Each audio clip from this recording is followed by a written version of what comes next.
All right, let's get started. First, I want to tell you how pleased I am and how proud I am of this organization for having the foresight and interest to move this ship in a new direction. It's kind of been stalled in the water for years, and we're just sitting there bobbing around, just thinking about things, talking about things, but never really moving. And this is the first opportunity we've had to really move this ship. So that's the first thing I want to say is how proud I am of everybody for having the foresight and to encourage a change. I want to read to you the committee brief that is attached to the new Sustainable Square Dance Committee that we're going to be using to drive this initiative forward. The name of the committee is Sustainable Square Dancing, and the committee function is CALLERLAB establish the Sustainable Square Dance Committee as a full standing committee charged with spearheading the task of establishing a new base. That's a good word. I want you to remember that because we're going to come back to that a lot today. A new base entry destination with a standard application repertoire that can be effectively taught in 12 weeks. Subsequent exposure to extended application usages of basic calls will serve to anchor dancers in the entry program until their skills are fully developed. Experience indicates a selection of approximately 50 calls is ideal. Primary focus includes, but not limited to, training callers to deal with 50 calls and educating clubs and associations how they can benefit without changing their current dance. This will require writing and distributing education material, touting this new destination initiative.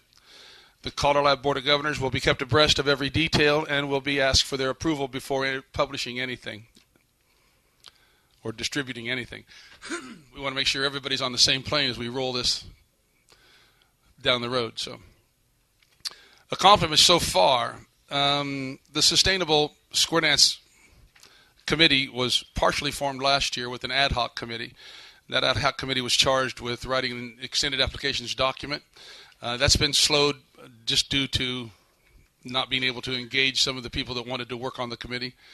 Volunteer bureaucracies are hard to move sometimes, and we understand that, but we're moving. I've got some new people helping me, and I'm really, really pleased with the way we're going. Barry Clasper has been a godsend. Thank you so much.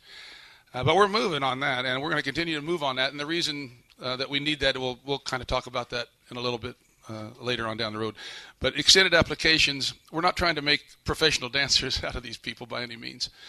But what we're trying to do is, for the first time I can see, is adhere to, as a whole, adhere to our own recommendations. All over the world, they've adhered to them. And we wrote the book, and yet we have trouble following our own recommendations, which calls for teaching from more than a single formation and arrangement and dancing for a whole year after that before moving on to through the levels. America never did that, and that's why we're in collapse today, and we'll be discussing all these things that's in that paper. It's all in there, why we're collapsing.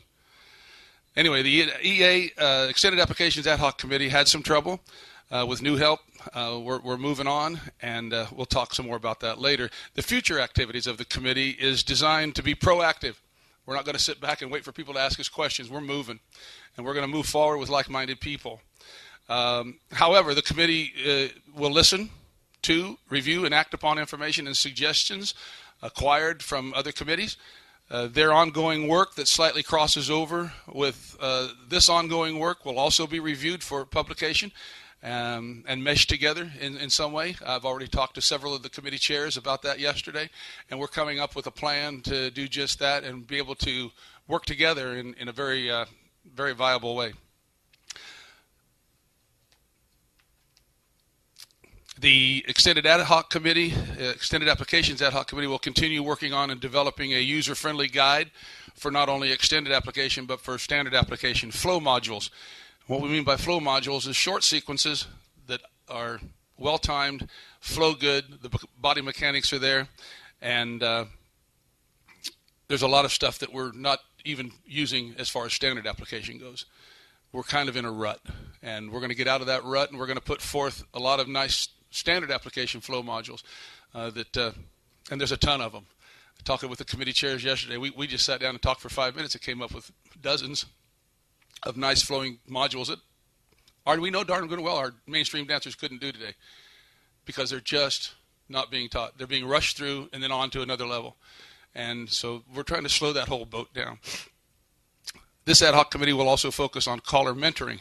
That's so important, and helping callers learn to entertain, that's a big word, dancers with 50 calls. Today, so many dancers, so many callers have lost the art of calling, especially the newer callers. It's just come on in the last 10 to 20 years. They missed the boat. They learned to, they learned to dance, excuse me, they learned to dance very sloppy and were taught very sloppy. And then they go on to be a caller, and guess what they do? Exactly the same way they were taught, to rush them through. They did not call all the calls, use a subset of basics, subset of mainstream, the popular plus calls, and come up with this amalgamated version of square dancing that's different now in every region. We're almost back to where we were 45 years ago when CALLERLAB set out to standardize the list. We've come full circle. Now we've all created our own amalgamated version of square dancing, and it's not working too well. Square dancing is dying everywhere that's happening.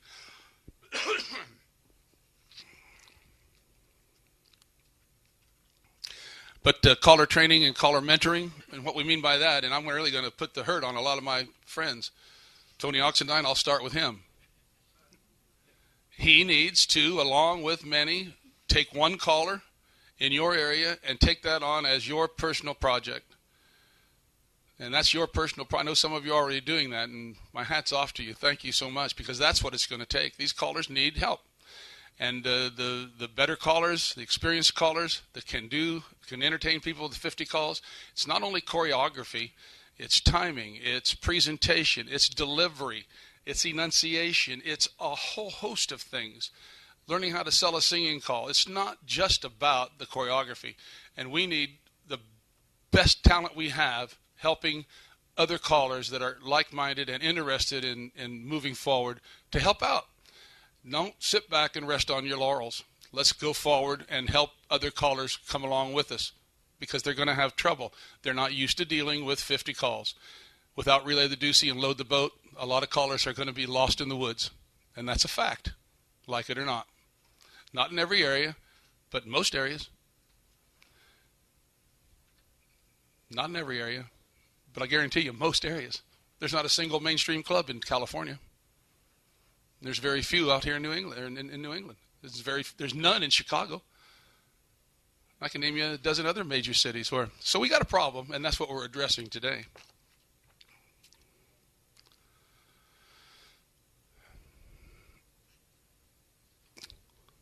This new committee will come up with good, tested, proven, high-quality choreography. And what our plan is, it's one thing for callers to read something, a nice flowing module, and then take it to the dance, and it bombs on them because they didn't deliver it right. Example, head star through, square through 3, reverse flutter wheel. If that's all the caller said, the floor's going down the tubes. Ain't going to do it.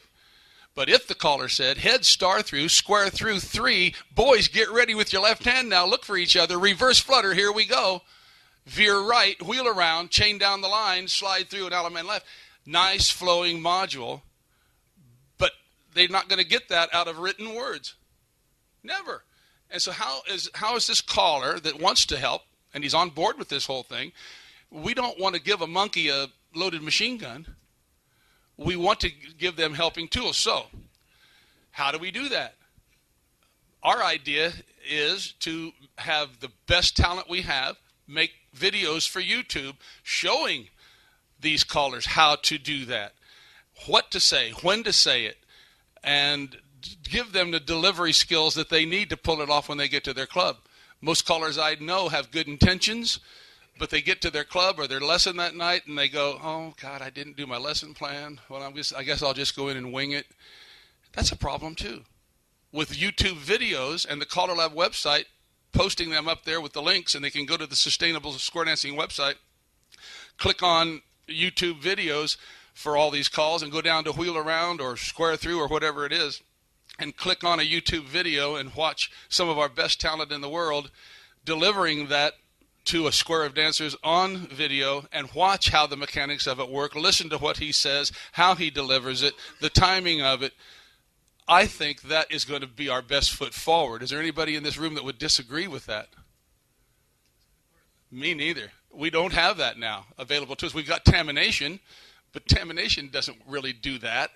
It's not showing you what I'm talking about. It's showing you the little icons dancing around, which is okay. It's better than nothing, but I think we can do better than Tamination. I think we can do live videos that they can go right to YouTube and see exactly how they should go in and deliver that choreography to their class that night. That's going to be a big project coming out of this committee. Everybody that's on this committee will be involved in every part of this. We're going to have a list of calls eventually. Right now, there's the basic list. Go ahead and use that if you want. There's the condensed teaching list. Go ahead and use that if you want. There's the Club 50. Go ahead and use that if you want. There's a lot of these being used in all different areas. We realize that somewhere in the near future, and you guys will all be that want to be on this committee, sign up if you want to be on it. We'll help write that new list of calls, and it's going to be a viable list that we're going to push forward. Maybe it'll have a new name. I don't know. We're thinking something like Next Gen, Square Dancing, anything. It doesn't really matter. The idea is to all of us get on the same plane. Right now, it's kind of hard to do that because there's different lists being used all over the place. So we don't want to disenfranchise anybody by saying right now this is it. It's going to have to be a diplomatic process that this committee will have to work through. I don't know when that's going to be. So for the time being, don't worry about it. Just pick your 50 calls out of the mainstream program and go with it. Okay? Let's see where we're at.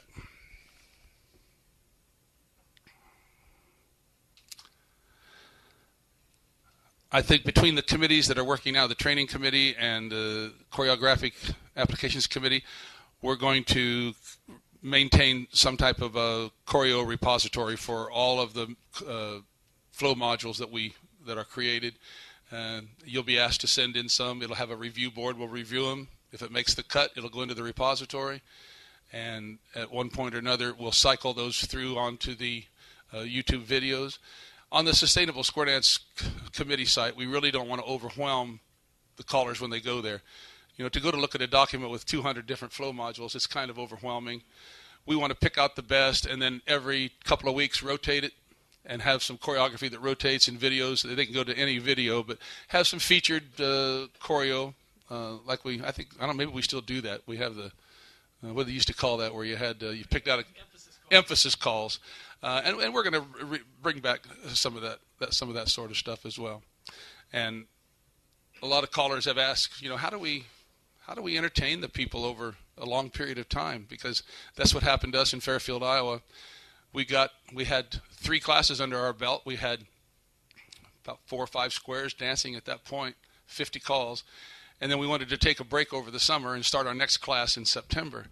And all 3 of the callers that I'm mentoring in Southeast Iowa said, well, what are we supposed to call? Now, this is where we would usually teach relay the deucey and load the boat. So they need help, and not only with extended applications, but just standard application. So what we've done basically is we went back and remember the old quarterly selections? Well, we're using that model, but what we're doing is I'm telling them to pick out a couple of different applications, not necessarily extended application, but it could be. But it could be just something as simple as veer left couples hinge, center couples trade couples hinge. Call that at a mainstream dance today and see how many squares do it. Not many. And that's sad because that's just standard application choreography. That's just poor teaching on our part. So that's our model now. Over the summertime, they picked out a different application or an extended application, and on this document of an extended application, they're able to look at it, and when we get it done, you'll be able to see where we've categorized stuff like a heat meter from cool to hot, and you'll be able to pick so they don't jump down too far and pick a too hard a one. I've seen that happen so many times. So a caller will say, well, I'm going to feature recycle tonight at my dance, and I'm going to pick a different way to do it. And he picks a left-handed wave with the boy on the end. The absolute hardest way to do it. So we're hoping that some of this material like that will help. Now I lost my train of thought. Where were I going? Oh, yeah. So then I ask him to pick a mainstream call. There's a dozen or 14 mainstream calls that aren't on this list, any of the lists. So pick one of those. Pick a couple of extended applications or a standard application that doesn't get called at all, and use that and feature it that night over the summer, and then put it back in the box. And next week, pick another couple extended applications and pick another mainstream call and use it and feature it and have fun with it. It's what we used to do. That's called theming. But instead of asking them to remember it and use it next week, that's what we don't want, because in a few more weeks there's going to be more people join them. We just can't keep them on this escalator and expect people to bring their friends, because it's always, hey, hurry up. No, you slow down. Oh, come on, hurry up. No, you slow down. That's what we've got now, and we can't do that. We've got to create a destination base, which brings us to another point. I know a lot of callers that come to me, write to me, call me, and are so proud that they're part of this and tell me that they're doing a 50-call program in their area. And after I question them, they're not. What they are doing is using it to conjure up a bunch of dancers, and then after they get a bunch of dancers, what do? They just put them right back in the old system and take them right on up the escalator, which does nothing more than compound our problem. Instead of running off 4 couples, now we're running off 8. And we do run off a lot of people by this method that we're using, no doubt. You take a look at our retention rate, and it's horrible. We're going to get the same retention rate out of this, but what's going to happen with this program, providing it works, is that when we insert this new base of dancers and we keep replenishing that and let the trickle out or trickle up effect happen. Don't take them. You can't take them as a group. You've got to entertain them in a higher fashion. And I'll guarantee you that 75 to 80% of them will not want to go any further than that right there. They will not care about going to the state convention. They will not care about wearing square dance clothes. They will not care about coming and making coffee. They will not care about being there early to open up the hall. It's going to depend on you to make this initiative work, and a like-minded club. If you've got a club, if you don't have a like-minded club that's going to help you with this, then you're going to have to do it on your own if you're interested in doing it. But moving along those lines, I think that it's about time that callers step up to the plate and take the leadership role in this activity a little more seriously. A lot of callers today are being led by the clubs, and the clubs are leading us right down that primrose lane to nowhere. It's a dead-end street. If you're teaching 0 through plus and trying to maintain a club today, you're just part of the problem. And I hope you can understand that and try to change things around in your area. California, it's going to be a tough area. The Jet Roberts is in Sacramento. He's got a club behind him, and they're doing quite well. They've got 4 new squares of dancers, and it's a slow uphill battle. But by the time that's only in 1 year. They've done that in 3 classes. So he's got a club behind him. Down in Southern California, there's a couple of callers trying it, and the minute they get the dancers up to where they have their 50 call or halfway dance, they call it, then the clubs come in and cherry pick them out, and they're gone. And there's no clubs that's really on board in Southern California. There's clubs getting on board in Milwaukee. There's clubs getting on board now in Chicago. There's clubs getting on board in a lot of places. So it's not a hopeless issue. I think there's a lot of hope out there, but we as a committee will have a lot more work to do coming up with the right words to say, and I don't have them. I'm not an eloquent speaker by any means, and I don't claim to be. This is out of my element even sitting up here talking to you today. But somebody like me has to drive this initiative forward, and if there's anybody with any more passion that can speak better than I can and have the dedication that I've got, please step forward. I want out of this. But I'm going to hang in there as long as I can until this thing takes traction, because it's going to take somebody like me to help push this thing forward, and that's why I'm here for no other reason. It's not for personal gain. I'm on my way out. I want to spend my time with my grandkids now. This is about the 4th time you've done something toward this end. So yeah, I've been working on this a long time. So like it is a passion, and it's only because I know it's the right thing to do. And if anybody else has anything, is there another suggestion? Is there another way that we can turn this activity around other than creating a new base of dancers that dance a level that can be taught multiple times a year? And then if they want to go on, insert CALLERLAB's recommendations that we've never done before. Before you go on up the ladder, learn more than a single formation and arrangement, and learn to assimilate and dance smoothly, and let's get it going again. we need to adhere to our own recommendations. We're kind of the laughing stock around the world. You know, you take a look at Japan. They wonder what the hell's going on in America. Take a look at Germany. They wonder what the hell is going on in America. Now, here's a good story for you. Sweden, Denmark, both of those countries had it going on quite well for many years until they adopted an American model. And now square dancing in Sweden is done. Square dancing in Denmark is done. There's hardly anything left. It's all high-level stuff, and you go there, there's nobody dancing mainstream, hardly anybody dancing plus. You'll get the biggest crowds at advanced and C1 now. And that's exactly where America is headed. Exactly where America is headed. So there's proof in the pudding all over the place, and we can point to other examples, but that's probably the best ones that I can tell you about right now. Square dancing in Sweden is exactly like square dancing here. They went all the way up and all the way down. They just did it in turbo speed because they're a smaller place. It's not as many dancers. It's taking us longer because we have more callers, more dancers.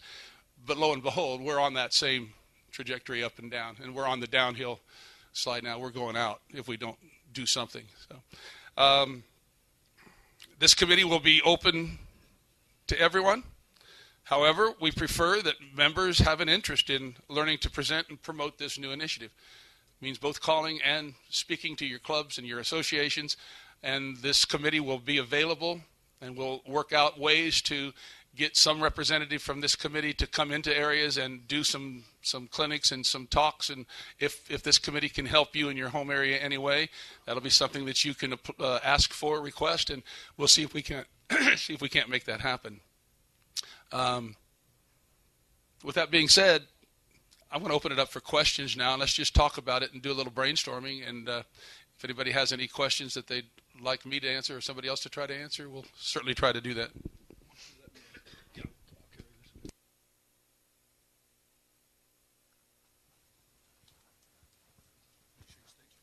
Yeah, this is Gardner Patton from New Jersey, and the Callers Association in New Jersey has been talking about this for quite a while. And a couple of years ago, we agreed that we have to do something about this. But every time we go to the clubs come back and say, we can't afford to have something at the club level lower. We're going to have two groups now. How do we integrate this stuff? So I think this committee is not only going to have to help the callers, but they're going to have to figure out some way to sell the clubs. Absolutely. Or it's not going to work because the callers are dependent on the clubs nowadays more than they were in the past. Absolutely. And so, but I didn't hear you talking about developing anything. I've got a plan for that, and I'll tell it to you right now, okay? We anticipated this, for sure. But they're wrong when they say it's going to take extra resources. And let me tell you why. In your area, do they have a separate night for class? Yes. Okay. The callers have proposed that they put them together. I would propose against that. Let me tell you why. Here is what I had these two, and it's on my website. If you'll go to my website and go down to where it says Save Square Dancing, below that there's another click that you can do that says Guide for Plus Clubs Wanting to Help this initiative. Okay? And what it says, let's just take a hypothetical example. Yours is probably be a perfect one. You got is it a plus club, I would presume? Well, that's all the callers. But the club, what do they dance? Plus, mainstream, advanced, or what? Any of the clubs. Okay, any of the clubs. Let's just say it's probably a wishy-washy plus. That's about what everything is. Okay? So they devote another night to class, right? So is that, to me, the model that they have is exactly what they say. Well, we can't afford it. Well, you can't afford what you're doing. You're starting out with 4 or 5 couples and graduating 1. So that's not working. So what I would propose to them is to take that night that they're doing class and put in a program like we've put in Fairfield, Iowa. It's a 3-hour session. The first hour and a half is teaching the 50 calls. The second hour and a half is dancing. That's the new club base, all right? Now, if the clubs in New Jersey in your area can be patient and help, in a couple years, 2 or 3 years, the trickle-up effect will start, and it will be there every year from that point on. The only void will be the first couple of years because they got to keep their greasy little fingers off of them until we get that base built. Now, once they get that base built, and it will become self-sufficient early on because it will be able to build. So I think if it's done properly, before long, it'll be that club that's supporting the main club. That's the one that's going to be making money, not this one. They're dying. If they have any brains at all, they will see that, and they will see if they can leave it alone, let it mature, let that base happen, and then when dancers start coming out of it, C+ clubs should not be in the beginner business. That's like an advanced club being in the beginner business. They need to get the hell out of the beginner business and get into the whatever level they are, workshop business. A plus club should have a workshop night or a workshop an hour before their dance, or they can create that model however they want. After they get out of the beginner business, a plus club that wants to bring plus dancers in has no business being in the beginner business. That's what's ruining us. They need to get out of it and help us establish a new base of dancers. And out of that new base, unless you do something stupid and say, oh, we got 4 squares dancing now, let's just take them all on up to mainstream and plus, then you're right back where we are. That base has to be coddled and created and loved and nurtured, and make that your winning success story. Out of that, all other problems will take care of themselves unless you go robbing the piggy bank, and then you'll go broke again. Yeah, response to that. The numbers don't lie. If you, in the old days, we did a school, Jim Wass, Riverdale, Maryland, inside the D.C. Beltway. And in the old days, we would go mainstream during the school year, plus workshop across the summer or in the fall, something like that. Then they couldn't get the summer location, so they put plus up through May or June. Now they want them done by festival, so they get plus by April. And the numbers don't lie.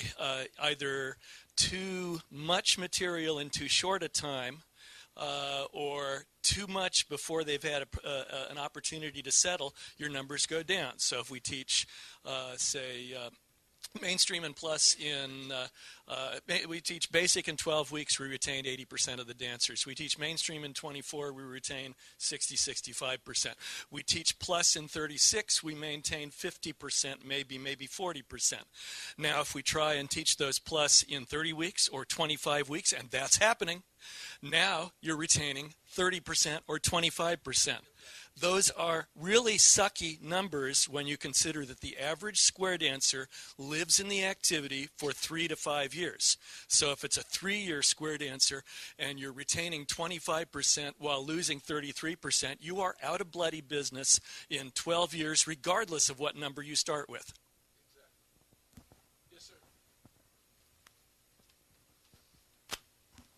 Tom Sellner from Maryland. I'm the president of the Washington, D.C.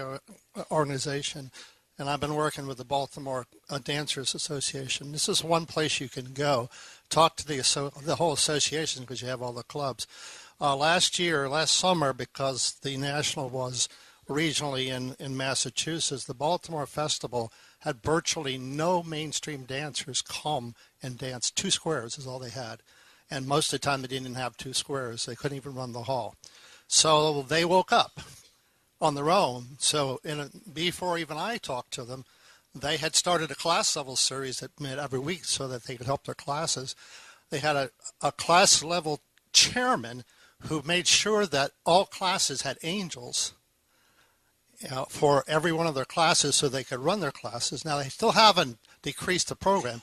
I've been talking to them all year. I've gone to every meeting, and I've been selling the 50 level, and I said there's variations of it, but by now, just at the last meeting I went to, they're all on board. They know they have to do something. They realize that they didn't get that many students. They got more, but they didn't. And also, we met the D.C. Washington Association met with Shenandoah Valley Association callers.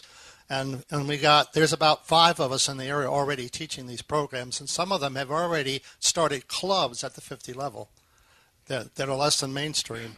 And so in our area, this is working, but we've only have a portion of the people on board so far. But everybody is interested, and so you really have to go to the leadership in the clubs. Now, I talked to somebody from New England not too long ago who happened to be at the last festival I was just at. And they're totally against it. So you're going to have a lot of opposition, and I've heard callers say, "We do plus. That's it, baby. That's it. No more. Nothing else. Jerry, Hi, Lee. let's put our cards on the table, okay? Let's do. I don't want to sound too negative. We have an older community that's square dancing, all right? And the best way to get dancers is through the dancer. No question about that. Absolutely. All right. And the dancing community has friends that are their age. They have a routine, and it's not easy to get people to break from their routines to come in and take lessons. All right? And let me give you an example. I teach at the Nassau Community College. I teach square dancing at this college. We have 30 students in the college. I say to them, after the class is over, I invite them to take beginner class with us. No charge. Nobody comes to the class. They're not interested. I tell the people that are dancing with us to bring their friends. Nobody comes. They can't get their friends. They're older. They're not interested. They have their routines. I used to dance, lots of dancers at our clubs on Long Island, just like you. It's going down and down and down. I figure I'm a good caller. You're a good caller. We got a lot of good callers here. They can't get their people to bring in dancers. That's the way it is. There's no question about it. I know that you used to go out. I used to go out. We used to have 20, 30 squares on the weekend. That's not the case anymore. I mean, we could talk about 50 calls, whether you had 40 calls, 30 calls, doesn't matter. It's not going to change anything. One of the things you're missing here is having callers that have the skills to teach these calls. You know, you're missing the boat here. I mean, we can talk about the swing-throughs from all positions and whatever. If you don't have the skills to teach this thing, that's a different ballgame altogether. Maybe you need some kind of a setup where, you know, where you have the black belts and the blue belts and the white belts and say, hey, I'm a black belt. You can come to my group, and I really know this setup. I'm not a black belt. Maybe next year I'll be a black belt. Then you can really come. I don't know. That's another aspect altogether. But it's what we really need. This is what I felt. I felt this is what we really need. We need an advertising campaign on a national basis, TV or whatever, through CALLERLAB that probably doesn't have the money to do this, but to get some kind of a promotion nationally to promote this activity. That's what you really need.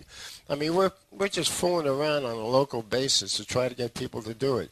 I can't get my people to bring their friends in. You know why? Our people that are dancing are 70 years old, 75 years old. Their friends are too old. They don't want to get involved. I understand. To come to my beginner lessons every Tuesday. I understand your point. They're not going to do it. I understand your point. That's, you know, I'm trying to bring I understand your point. Realistic I want to give you an approach to it. All right? We have the exact same thing in my little town of 6,000 people. If I can do it and it wasn't me doing it, it was the local callers doing it with my help mentoring. If we can do it, anybody can do it. We started out with the exact same thing with 4 couples that committed to 12 weeks. We charged them up front, and they committed to 12 weeks. So I had 2 70-year-olds, an 80-year-old couple, and a 65-year-old couple. Exactly the same model that you're speaking of. We went through the class. They stayed with me. If you can't get that done, then forget it. You're dead. Forget it. Square dance is not going to go in your area. I can't help you. But if you want to try what we did, we took that same scenario, and I went personally to the 65-year-old couple and explained to them exactly what you just explained to this whole crowd. Exact word, almost word for word. I asked them if they would help, if they would be willing to help. And they said, of course. What can we do? I said, I want you to give me some email addresses, just 3 or 4 of your youngest friends. I don't, not 80 years old. Give me some of your younger friends. They did. I said, if you wouldn't mind talking to them, we'll send them a personal invitation to join us as soon as this class is over in a few more weeks. We sent an invitation. They gave us the names. They talked to them. We sent them an invitation. The next class, we had 2 60-year-olds and 2 55-year-olds. Guess what Jerry did then? I went to the 55-year-olds, and I said, guys, and I gave them the exact same speech that you did. And it worked again. Now in 2.5 years, our average age is 50. that means, and this happened in just almost a little less than 3 years. So it can work. And that means we've got 35-year-olds and 40-year-olds as well. We've got 75-year-olds too. They can mix.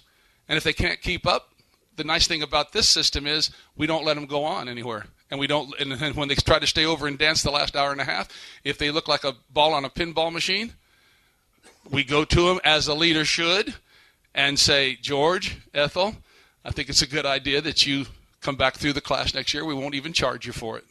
Just come back and recycle through again. And guess what? We did that the very first class. After about 4 classes, George and Ethel finally caught on.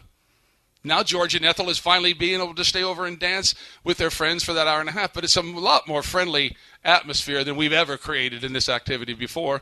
All we do with George and Ethel now is say, well, see you next year. And do you think George and Ethel come back after a year?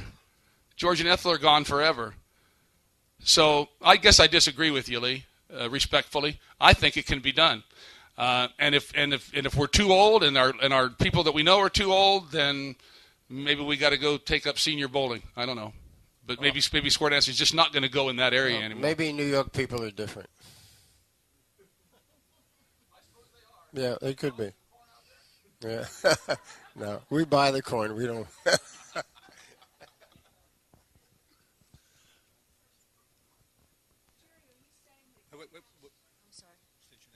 Susan Snyder from Jacksonville, Florida.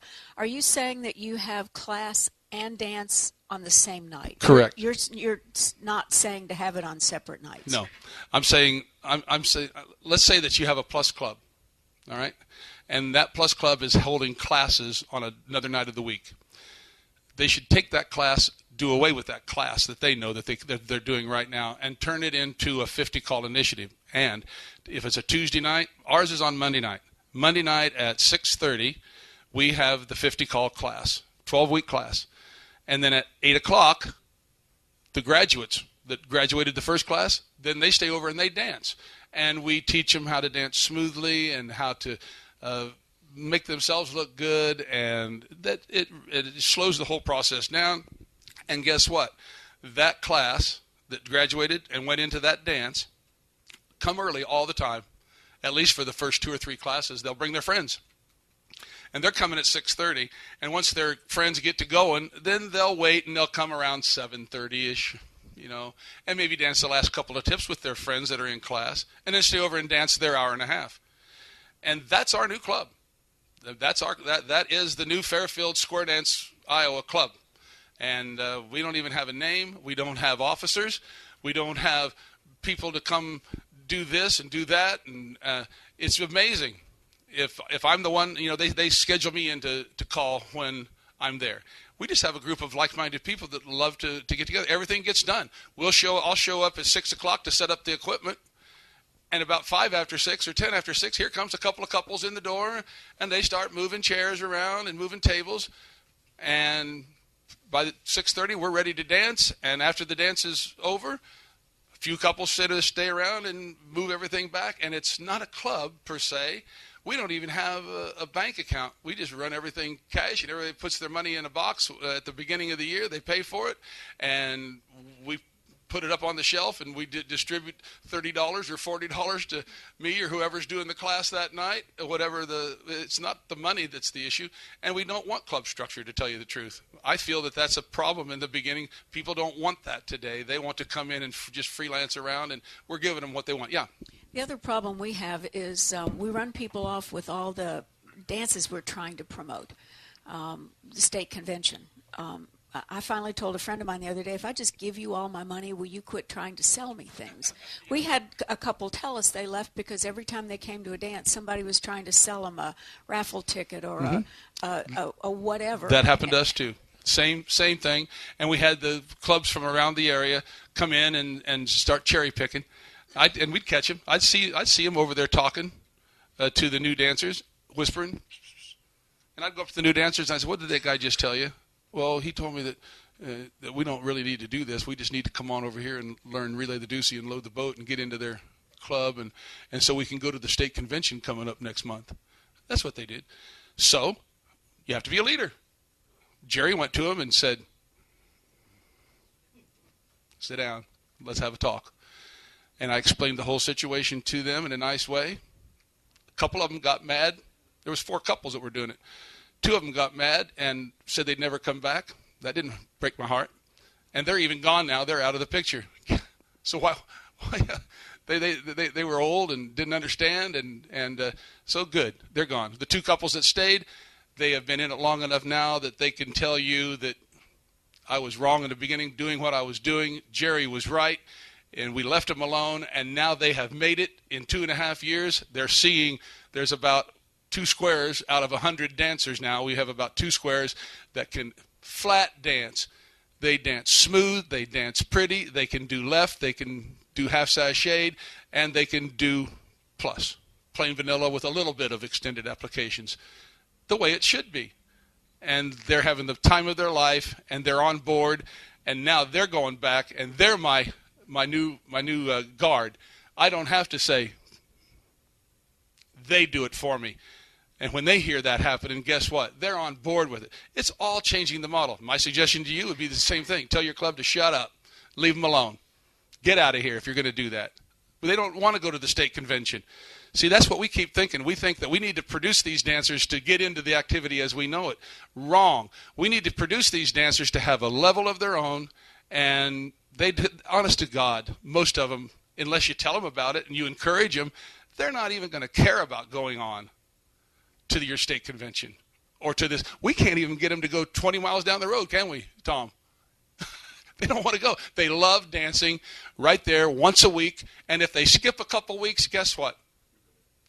They're still in, and if they skip 3 or 4 and they can't keep up, in a few weeks they can just cycle right on through again, and we give them a break on the dollars when that happens, so we don't want to lose them just because we charged them up front, and then they only took half the lessons, but we can't let them go on into the club that dances at 8 o'clock. So we either prorate it. Most of the time we just say, come on back through. Who cares? We want warm bodies. And they love that. But we tell them, you got to be more consistent. But a lot of times maybe they had extenuating circumstances beyond their control. We can't, belittle them for that. So we want to help them to stay in the process. So I think you got to separate the two. I'm not quite sure that you can take the two and mesh them together, at least in the beginning. It's got to be a trickle out or a trickle up affair. They're not going to get them all. They're going to get a few when they want to go, not when we say go. When their heart tells them, honey, we've been doing this for 1.5 years, 2 years now.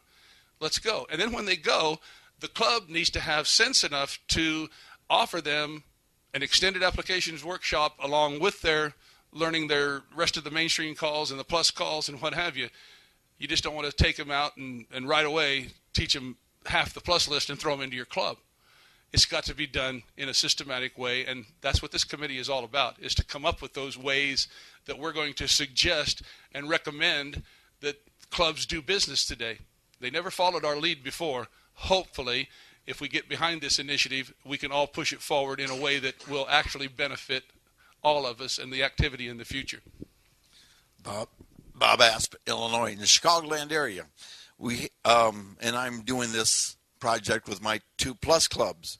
You need to get, my advice to everybody is make sure you have all the callers in your area on board. The plus club that I worked with sit there and says, well, we don't go to this club 50.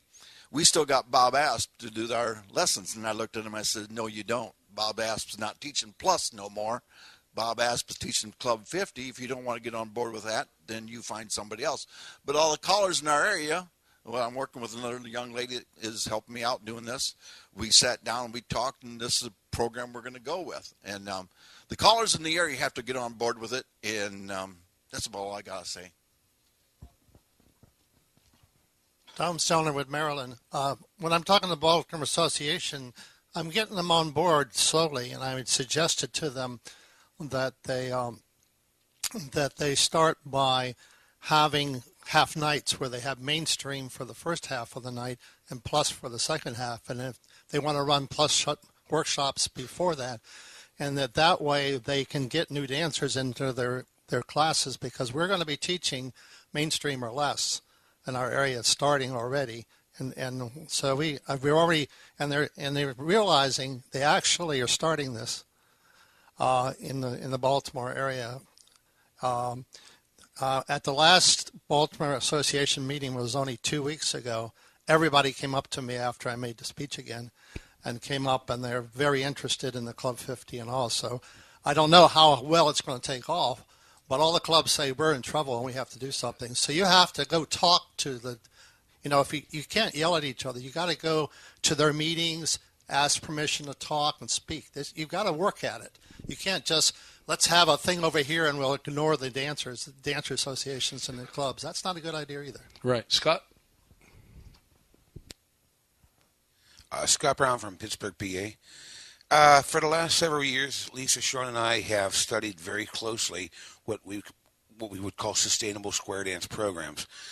Club 50 is not the only sustainable square dance program. There are others, all right, which provide sustainable options. For instance, there is a club-based, dancer-based program called the Nest. Some of you people have heard of this. Now, whether its effectiveness is all based, of course, on the people involved with the program. But what we've identified as sustainability is the ability to take dancers year-round, either in multi-cycle classes, all right, or through a program that facilitates year-round induction of dancers, all right, not just confined to September. Programs focused on modern music and modern Western-style square dancing. Programs focused on mainstream square dancing or below mainstream square dancing as the entry level. If the programs focus on these criteria first, we found that they continue to be sustainable throughout the year. Their numbers go up rather than down, which is the current situation where the numbers continue to decline. Now, 3 years ago, we started a program in western Pennsylvania, in Beaver County, which was in a county that was completely devoid of square dancing. Square dancing had died off many years before that. We started from scratch with no help. All right, we opened up our doors year-round to people, took them as soon as they came in, got them dancing, and put them through, and our focus was on mainstream dancing. Over the course of 3 years, all right, the one club split into 3 clubs. Rich, there's some people in this room right here who've actually been to those clubs or danced there with us. The one club is split into 3 clubs, all right, and our numbers are growing so rapidly that we've reached equilibrium with the Federation dancers in western Pennsylvania. We have that many people coming through. And guess what? You know what our average age is? Well, our average age is 40 years old. So we know it works. We have a marketable product, and that product is square dancing. It's not plus square dancing. I'll tell you that right now. 70%. I think we're losing it. 70% of the people that come through our doors and start, all right, if you take 100 people in, 70 of those people, if you give them a choice, they want to stay at mainstream or lower. That's where they want to dance. That's where they will choose to dance, unless you beat them up and force them to go into plus. Thanks, Scott. Anybody else? Yeah, Hal? Hal Barnes from Rocky Ford, Colorado. You mentioned about your people cycling back through. So tell us a little bit about how many classes do you have in your club dancing? What level is it at?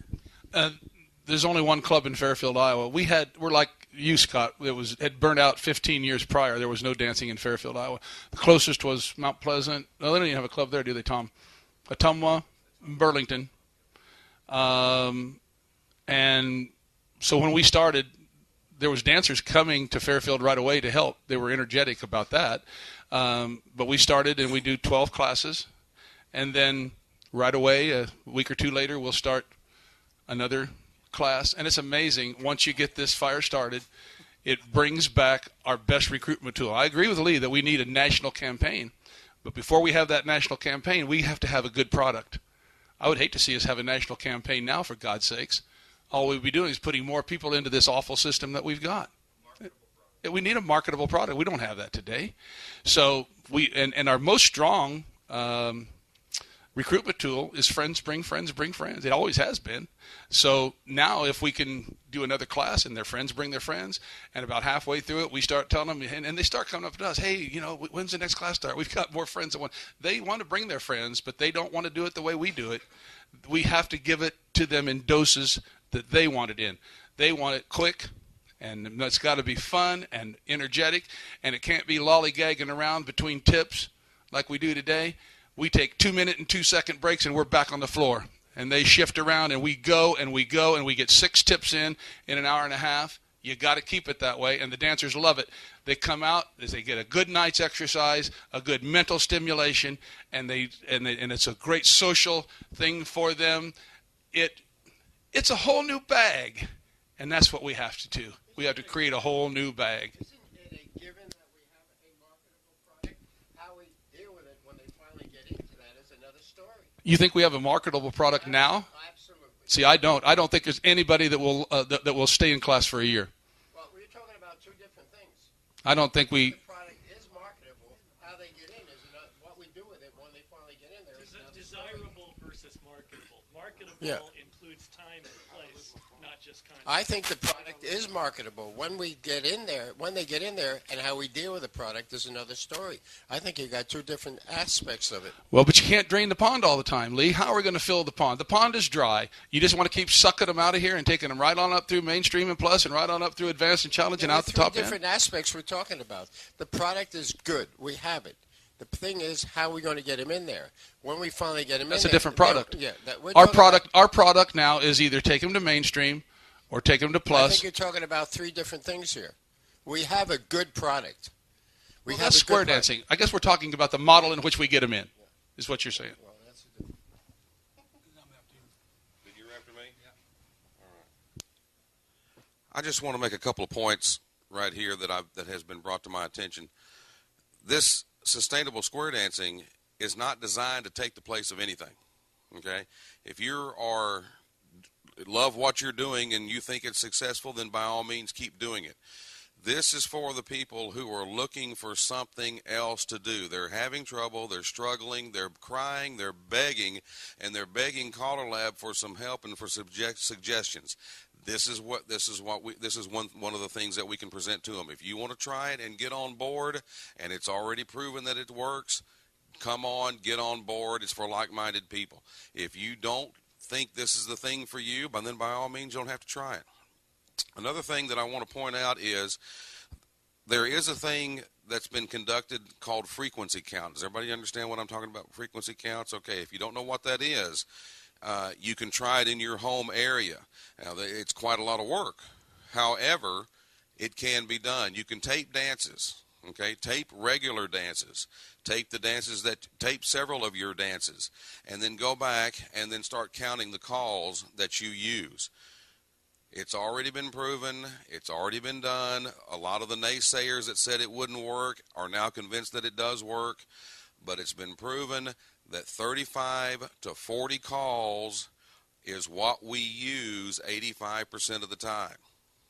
Those 35 to 40 calls are on the condensed teach order list. They're on the Club 50 list. These are the dances we're calling now anyway. These are the dances we're calling. Okay, we're spreading a few of the other calls here and there, but the meat and potatoes and the sheer fact of we're calling these dances anyway.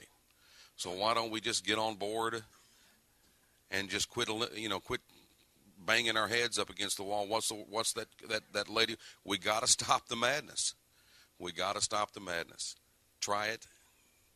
It'll work for you.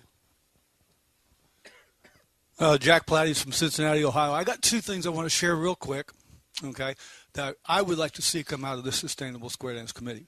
When we were at Springfield last year and we had our meeting, you remember that meeting? I walked out of there. I was like, Square Dance Revival. And you remember the email I sent, Gary? And it was like Square Dance Revival. And right away, I went up to my hotel room that night, and I sent a nice letter to the club president of one of the clubs I call for. And I was like, we've got to do this thing. We've got to do this. And let's pull together a club meeting, and let's sit down and talk about it and blah, blah, blah. Well, I did a bad job of presenting it. I need a model from our Sustainable Square Dance Committee that shows me how to present this program to my clubs, okay? So we went down, we sat down, we had this meeting, and it got pretty ugly. You know, it's like, what do you mean you want us to back up? You know, we're plus dancers. We don't want to back up. I need to know how to how to present that. So that's one of the things I'd like to see come out of this committee. The other thing is, this is a reverse, and you and I have talked about this many times, Jerry. This is a reverse problem for me. I've got another group that is tremendously successful, numbers-wise, okay? And I'm damage controlling it, okay? We have 50-plus dancers in our beginner class, okay? And this club, we have to go all the way through plus. It's just the same normal destination model that's going on right now. It's difficult for me to go to them and say, we're doing it wrong. When they look at me, we got 13 squares dancing every Tuesday night at our beginner class, and they look at me and they say, how could we be doing this wrong? And it's like, oh wow, I got to come up with a way to present that. And this speaks to Lee's issue. To me, that's not a good product. And Jack will be the first one to tell you he is making it work because he's a pro caller. He's an excellent caller. He's making it work, but he cannot teach all the calls. He's not teaching all the calls through 100. He can't. He can gloss over most of them and come up with a subset of calls like we all do. He's not able to teach any styling, any ways to help these dancers feel good about their dancing. He's not able to teach any extended applications, more than a single formation and arrangement like CALLERLAB calls for before you go on. So all the rules are broken. And the only reason he's a success is because of the marketing campaign that they did. But what did that do? It brought more people into a bad situation. Exactly. And that's what we're trying to stop. All I can do is what I call damage control. And I feel like I do a good job of it, But not every caller can do that. And that's the problem we have. Just like Lee said, we got to get these callers trained and stuff like that. But how's a new caller going to do that? How some callers just called 4 or 5 years that they can't do that, but yet we're expecting them to. They could pull back and let us help train them to work with 50 calls, and I'm hoping that we all can do that and come up with a mentoring program that will do exactly that, to help these callers work and entertain people with 50 calls in a higher fashion than we're doing. It's not all about the choreography. It's about smooth dancing and timing and delivery and presentation and enunciation and all the things that make a good caller. And that's what we need to get back to and get out of this choreography mode. We've been in this choreography mode for how many decades? Talking about split circulate from two-phase lines, for Christ's sake. Come on. I'm just sick of it. Maybe it's not enough to just...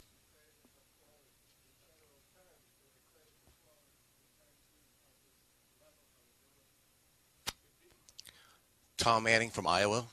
I get a chance to work with Jerry and another caller in Fairfield. The thing I think that makes that really work well is the enthusiasm.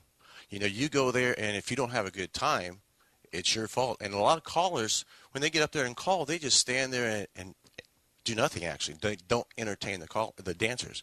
All three of our callers, I think, entertain the dancers and have a good time with them. I think that's the big key.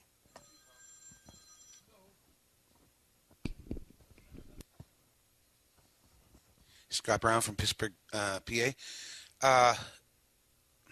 That derailed my train of thought. That phone ringing. Anyways, what we have learned, I guess, over the past 3 years is that if you want it to work, if you want to change things, if you want to have a sustainable program, you're going to have to stand up to your local callers. You're going to have to stand up to your local organizations, your local clubs, and stand alone. You're going to be an island. People aren't always going to like you. They're going to look at you, and they're not going to have anything to do with you. All right? We went out there, started our own groups, and I have there's some people in this room right now who said to me, what are we going to do? What would it take to get your club, Scott, to join the federation and to get involved with the state convention? And I said to that person, first, you'd have to recognize mainstream dancing as something other than beginner dancing. Why would your clubs, if you have a plus club, go join an advanced federation that didn't recognize plus dancing? Well, why would I take my group of people who are very content, 70% of them, that's all they want to do is dance mainstream, and go and join a federation that only recognizes mainstream dancing as beginner dancing? Well, that's one of the problems we face. The callers have to stand up in their area and make people realize mainstream dancing is not beginner dancing. Right? This is where we choose to dance at this club level. And it's okay and it's acceptable. And the callers have to make that stand. I think what he just said is so true, and I believe that this initiative here can. Johnny's next. This initiative here can do exactly that. If that's their attitude, then the 50 call initiative base, okay, if they want to call it class level, fine. But when they trickle out of there and go on to mainstream, we still need to teach them more than a single formation and arrangement. And we need to let them dance longer and assimilate into that club. And one of the questions that is always asked the club members, well, when the dancers are coming out of your group, they dance better than the club, the mainstream club, or the plus club over here. Well, what should we do about that? And the answer is always the same. You're welcome to go through the extended application workshops anytime you want. You know, we're sorry that you were cheated along the way. But you're welcome to come in, and you know what? Half of them do, half of them don't. The half that do are still dancing and happy, and the half that didn't, they're dead and gone and out of the activity. So I still, with all my heart, believe that we're on the right track. Scott, I firmly believe what you said is true, and there's ways to work around that and make mainstream the advanced dancing of the activity. Johnny? Jerry, Johnny Wedge from Eastern Massachusetts. Jerry, what Scott just said is partly what I wanted to talk about. When you described the conditions under which you have a group, you stated we have no treasury, we have no offices, and I think that's the part we have to listen to. All we keep hearing is, well, in our clubs, we're having this argument. We go to our clubs. We've got to convince those clubs that we're the callers. We started it all back in 1949, and then we gave it to the clubs, which was wonderful. We should have given it to them. But we allowed them, our fault, but we allowed them to then tell us what we should do, and we said, okay, we agree because that's what you want. And now we're having a very difficult time going back and saying, no, wait a minute, guys. We want to take back over again because we think we know what's right. It's going to be an enormous argument, and I think the program Jerry's suggesting is a program that says, hey, you got to do it without a club. You got to run it as just a caller-run organization. You got to not have a treasury. It's a lot more work for the caller. When you get there, you're not going to find that someone else has come ahead of you and opened the doors, unlocked it, set up everything, moved all the chairs over against the wall. You're going to have to do it all yourself. And eventually, as Jerry said, dancers will come really and help you, but they'll know it's not a responsibility. It's because they want to do it. But we got to think, we got to get away from that thought in our mind. We have to have the club support us in it.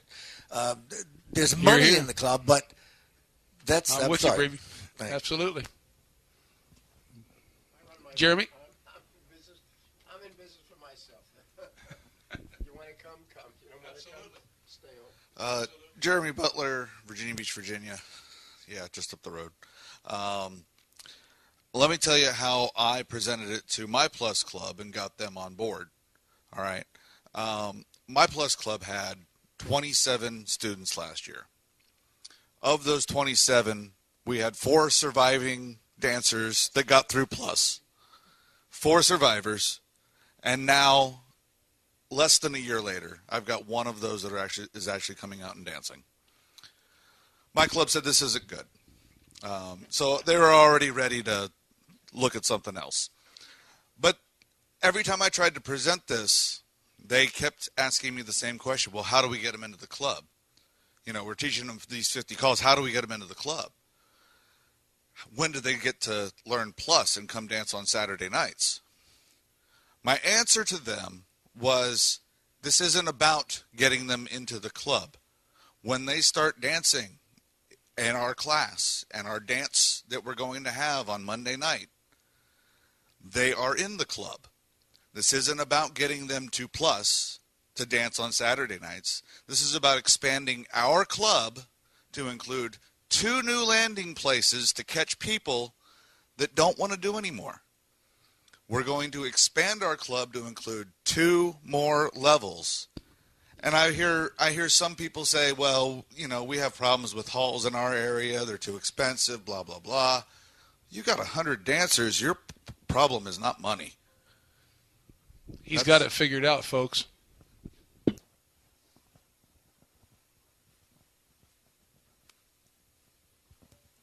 Carl Boone, King City, Missouri.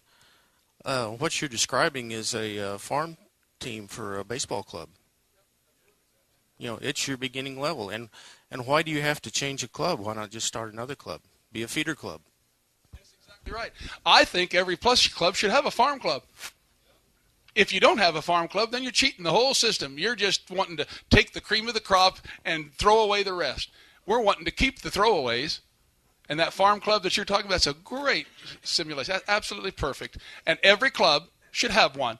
That's their base. And if they treat it right and nurture it right, that should be bigger than their main club. And you should keep working on that farm club until it is your big base. And that's where the people will trickle up. But it lets the people that are now dropping out because of the way we're doing things, have a place to play ball. Right now, there's no place for those people to play ball, is there?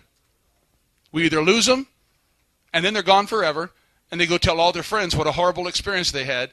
And we've done this thousands of times, and thousands of times, and thousands of times the last 30 years, creating a negative marketing transfer back to our recruitment base. It's maddening. You're absolutely right.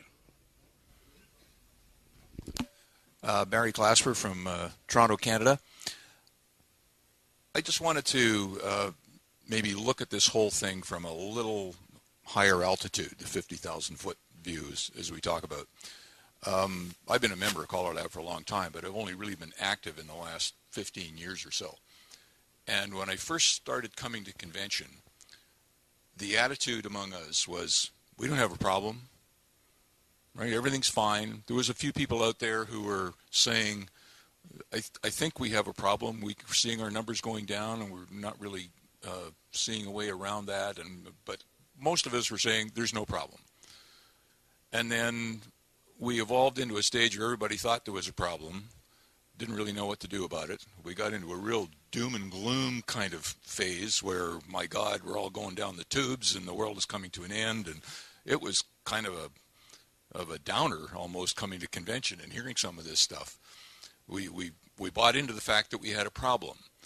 And now we're seeing things like what Jerry's coming up with here and what other people in the room have talked about. We're seeing ways out of the difficulty. And now we're starting to sense some optimism. We can coalesce around some of these ideas and bring them together, and we can get our way out of this. But if you listen to some of the comments that people have been making around the room about the reaction of dancers are a little behind us on this curve.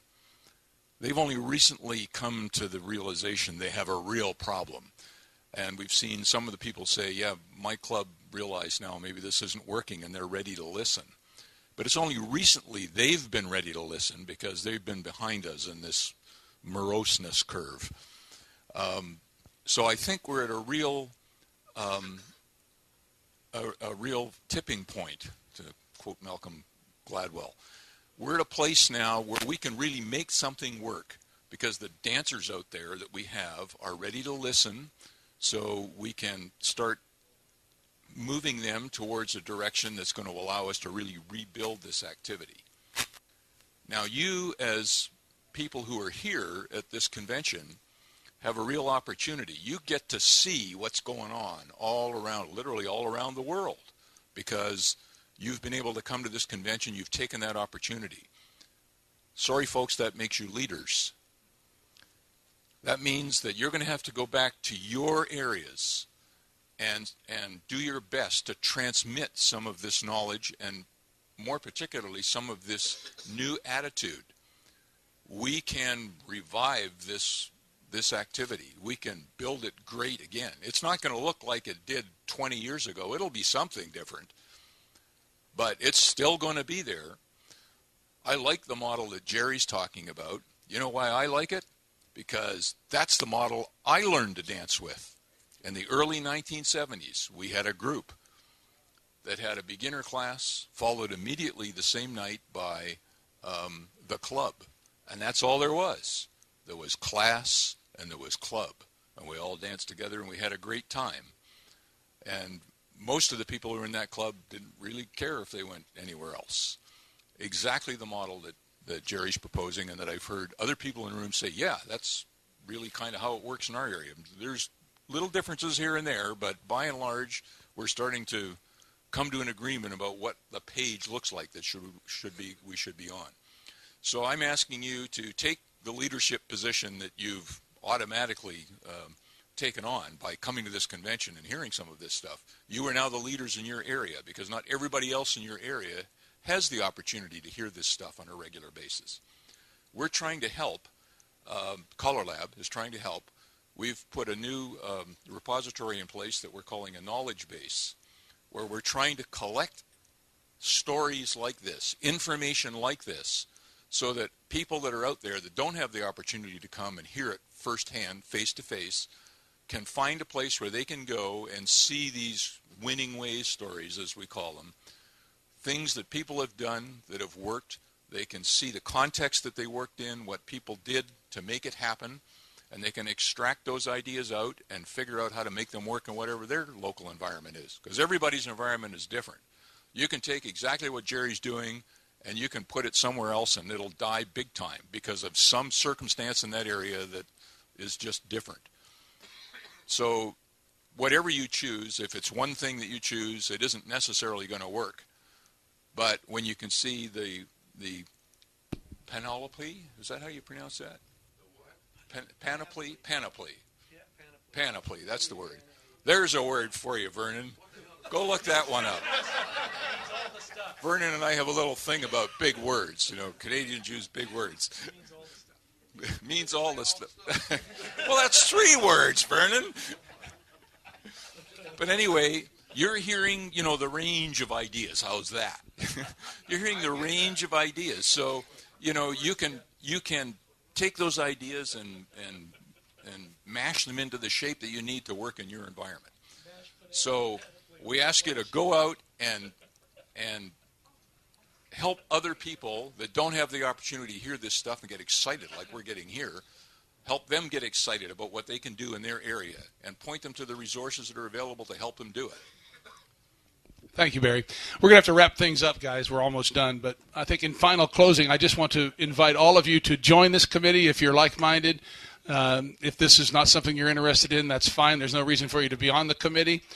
If there's anything that I would like to see us take out of this committee today, only one thing. Forget all of the things we've talked about. As I travel around all over the country, I see nothing but dead eyes. I have a meeting, I see a whole room full of dead eyes. I talk to somebody, oh, the activity's dying, and it's all dead eyes, and we're all down. I want this to come out of this with excitement, enthusiasm, and we can do this, and let's get excited about this again. We're all here for the same reason. We're all on the same team. God bless you, and let's drive this initiative forward. Thank you all very much.